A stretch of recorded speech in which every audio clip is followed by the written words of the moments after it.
This is the third generation Mercedes-Benz A-Class, and it's the cheapest way to get into a car with a three-pointed star.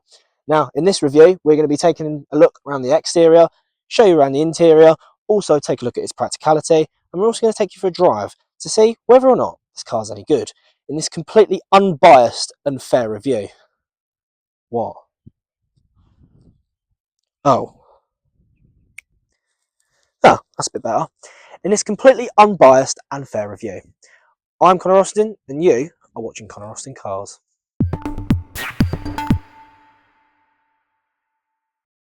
Starting off this review then with the design of this car. Starting off with the front. Now, the main selling point for this car is, of course, this badge, the three-pointed star.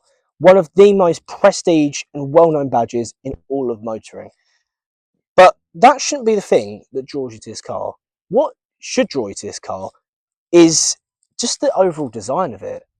It looks absolutely brilliant. It's a really, really sharp looking car from the front. You know, you've got these AMG front bumpers here, which are exclusive to the AMG-Line package, which this car does have.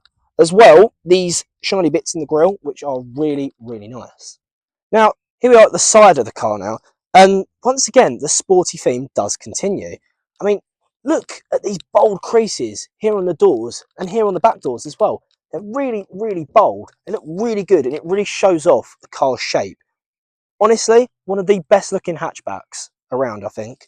And once again, the AMG body pack is mirrored here. We have AMG side skirts, and as well, we have AMG wheels. 18-inch these are, and I think these look absolutely terrific.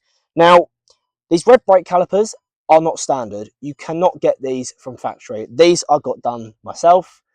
If you want to get them done, go ahead. I recommend them. They look brilliant. And finally, we're here at the rear of the car, where the sporty theme continues. I mean, just look at these exhaust pipes. Well, I say exhaust pipes. They're not actually exhaust pipes. They're just surrounds. They're fake. They're as fake as can be. Yeah, not particularly great, but they look cool, so it doesn't really matter. You've also got this sort of fake diffusery kind of thing going on down here as well, which, yeah, once again, the fakery isn't great, but it looks all right, so it doesn't really matter. And just the overall shape of the back of the car, I think it is a really attractive looking vehicle. I really, really like it. Once again, especially in this paint, it looks really nice in this grey. Now, while we are at the back, let's have a look at practicality. So, the boot capacity with the seats up is around 330 litres, which, being honest, compared to its rivals such as the Audi A3 and even the BMW 1 Series, it is lacking a bit.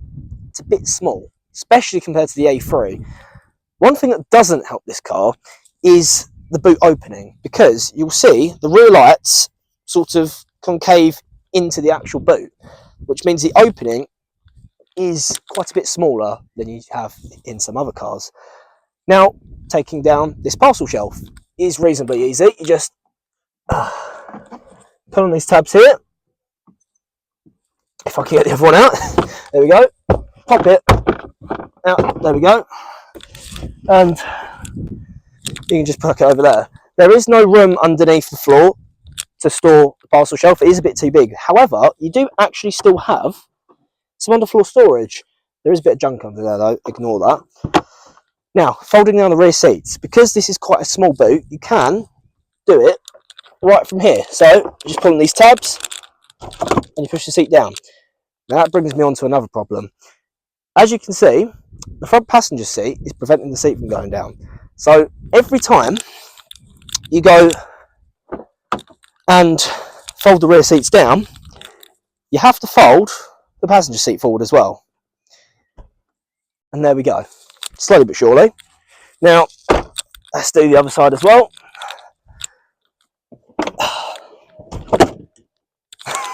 It even does it on the driver's side.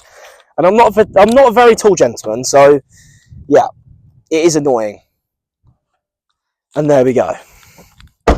And when you fold down all the rear seats, you get a maximum capacity of around 1,100 litres, which isn't too bad. And it does help as well that this is completely flat, so when you go to dragging larger items into the front, you'll have no problem. And now we're going to move on to another bit of practicality. The space you get for your rear passengers. Now, to fold these seats up, they are nice and light. However, your seatbelt's going to get snagged. There's no way of it being held on. So you have to do that every time you fold up the rear seat. Now let's do this one. See what I mean? It's very, very annoying. And there we go. Right now. Now, in terms of the rear space, this seat is set to my driving position. I'm 5'9", and if I straighten out and sit up straight, you will see that I've got just about enough knee room to suffice for myself. Headroom, however, even for me, my head is nearly touching the roof. Now, the main reason for this is because this car does have a slightly sloping roofline, which does eat into the headspace, although it makes the car look good on the outside. And it's also not aided as well by the panoramic sunroof if you have it fitted, which this car has. You meet me now in the driver's seat of the Mercedes-Benz A-Class, and we're going to take a look at the overall interior design. And, wow, in some places, it's really nice. So, for example, these turbine-style air vents look absolutely awesome. However, there are some bits of this car that do feel a bit outdated. One of them being this central stack here, which is all the controls for the infotainment system. You know, you've got this number pad. I mean, who uses a number pad in 2024? No one does, let's be honest. And while we're in the middle, let's take a look at the screen. So this screen is an 8-inch system. It comes standard on all but the entry-level model, which gets a smaller version of this screen. And it's an alright system. It's not the best, but it's not the worst either. So, you know, you've got all your basic vehicle settings, you've got your radio. It hasn't got digital radio. That is an option on all models, which is a bit of a shame. You do have inbuilt satellite navigation though. However, there's two types you can get. There's the Garmin system, which is what this has, which is not very becoming of a Mercedes. And then there's also the Command Online, which is the full Mercedes system. But that costs a hell of a lot of money to get fitted. It's very rare to find a used A-Class with the system already fitted. So, if I'm being honest, it's not really worth looking for. This Garmin system is perfectly good enough. And if I'm being honest as well, you're not really going to be using this system because this car, if you have the bigger screen, has, look at this, we have Apple CarPlay and Android Auto capabilities, which is great because they just run a hell of a lot better and their maps are a hell of a lot better as well. Now, quality here in the interior, once again, it's a hit and miss. So here on the door tops, it's nice, soft plastic. If I do the flick test, doesn't hurt at all. Up here, soft touch plastic. If I do the flick test, absolutely fine. However, you've then got awful scratchy plastics down here. And if I do the flick test on these, ow, that really, really hurts. That is very, very cheap feeling. Now, you'll notice that there's no gear selector down here. And that's because with automatic Mercedes cars, the gear selector is this little stalk up here, which I think is absolutely brilliant. This is so much better than having a massive knob down here, which just takes up all the room. And it also means you get this extra storage cubby, which is where I put my keys. And while we're on the subject of storage, here I have a big 1 litre bottle. Fits perfectly fine here in the door bin. You've got two smaller cup holders here, which are perfectly adequate enough for a small bottle of Coke, anything like that.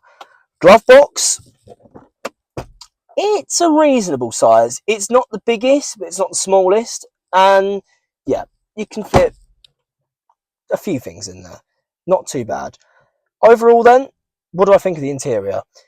Some places it does feel a bit old. It does feel a bit old in some places. However, in most places, most of the bits that you touch, most bits of your look, most bits you're going to focus on, it's absolutely brilliant. The most brilliant, I think, is this steering wheel. This steering wheel comes as standard on all AMG-Line models, and it's got this perforated design, which is really nice, and this flat bottom. In fact, this is the steering wheel that you find on big AMG cars, such as the AMG GT supercar, which I think is awesome. And one last thing, these seats, once again, AMG line exclusive. They're all black with red stitching, and they're made of Artico, which is Mercedes' version of fake leather, and this really nice suede material. These are really nice seats. I absolutely adore them.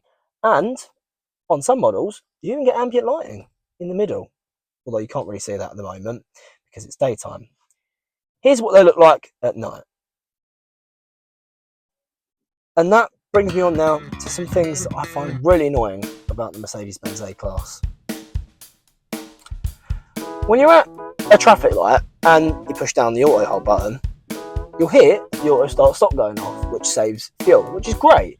But when you try to get away at, say, a roundabout, when you need to put your foot down, listen to how long it takes for the engine to turn on.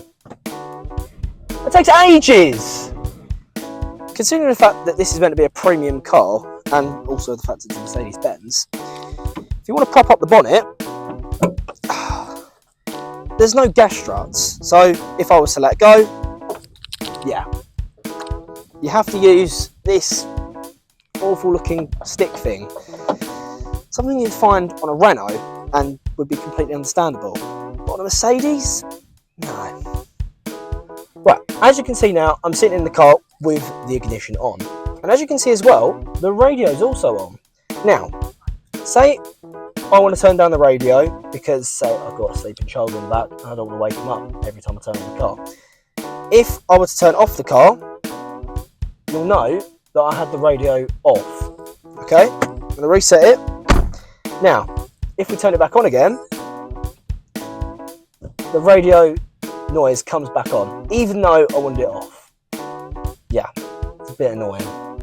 Not everything about this car though is all that bad. Here are a few things that I really like about the Mercedes-Benz A-Class.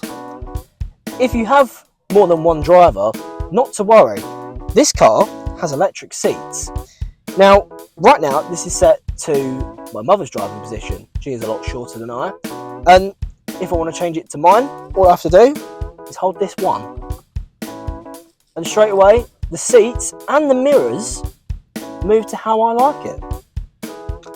On this car, you get something called Dynamic Select, which allows you to change through some different drive modes. You've got Sport, Individual, Eco, and Comfort. Now, on the individual drive mode, you can click something called Adapt. If you do that, you can change all different parts of the car to your likings. For example, if you don't want the Eco Start Stop on, you can turn it off. If you want the climate control to be running a bit more economically, or you want it to be running at full power, you can change that.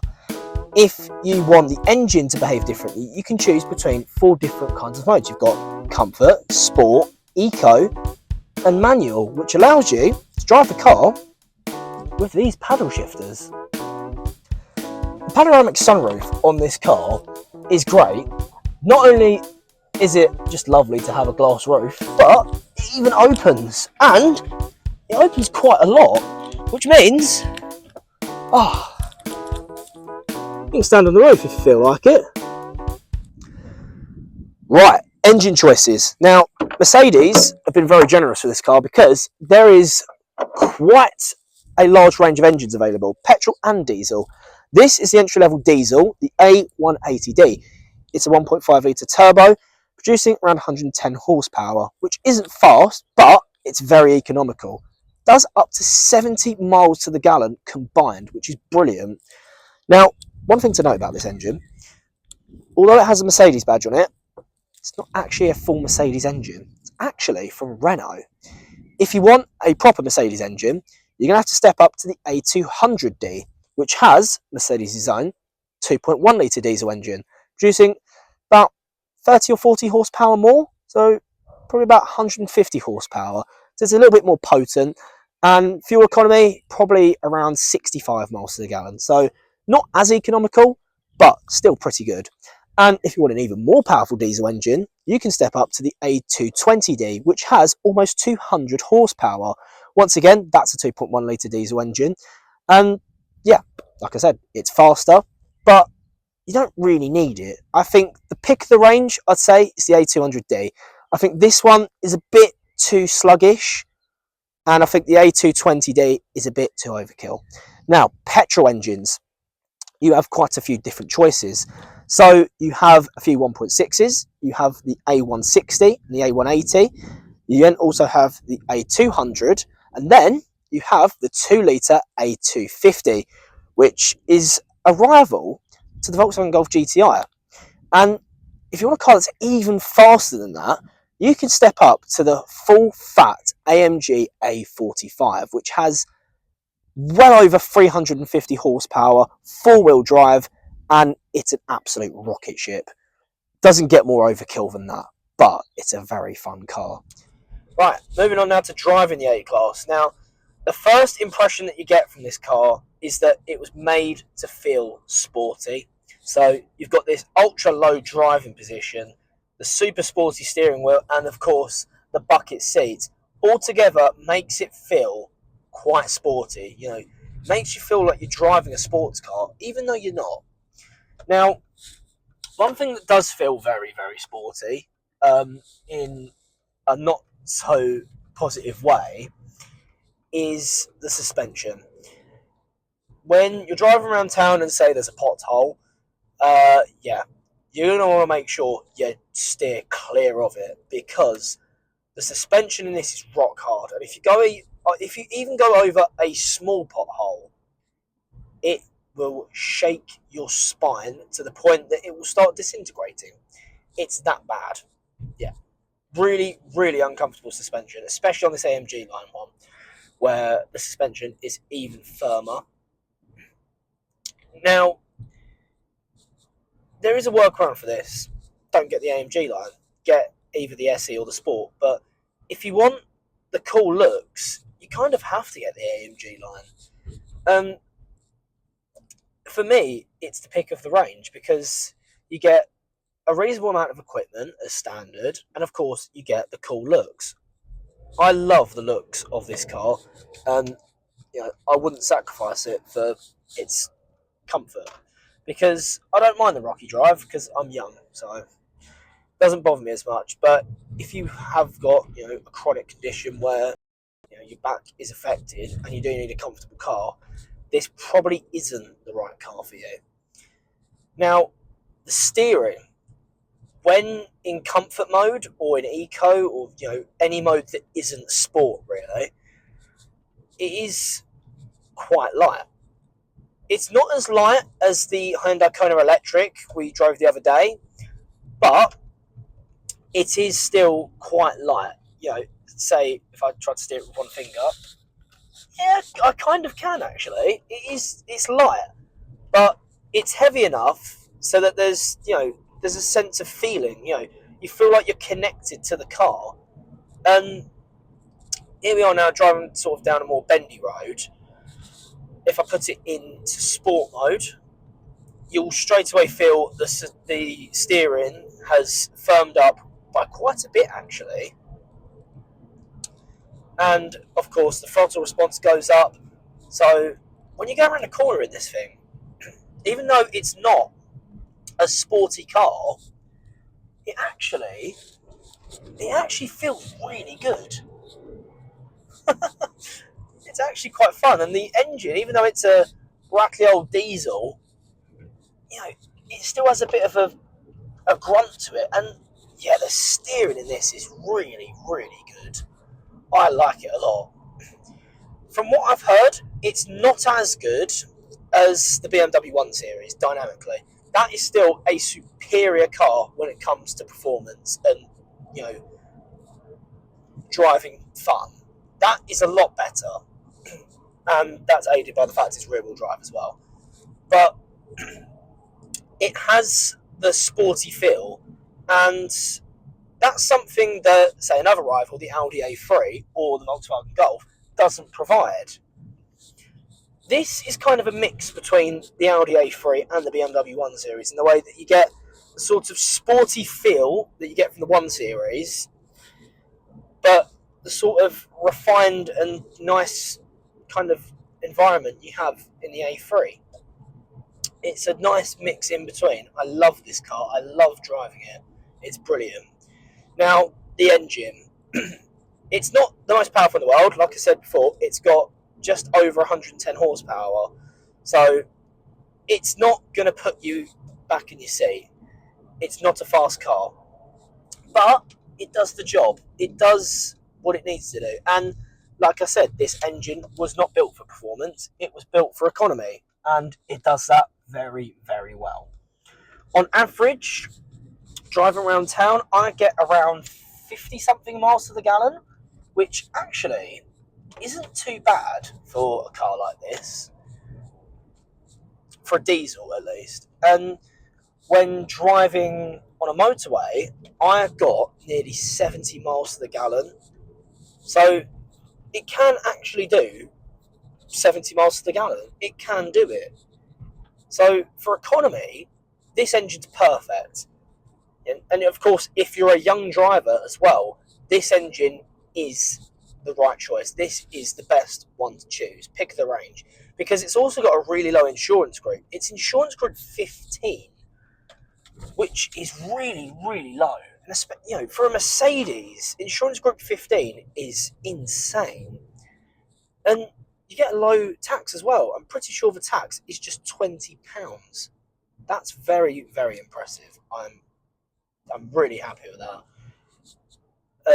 Yeah. I think if you want the cheapest one to run, and I'd say as well the most reliable, go for this A180d. Because the parts for it are going to be a bit cheaper, because this is also partly a Renault engine.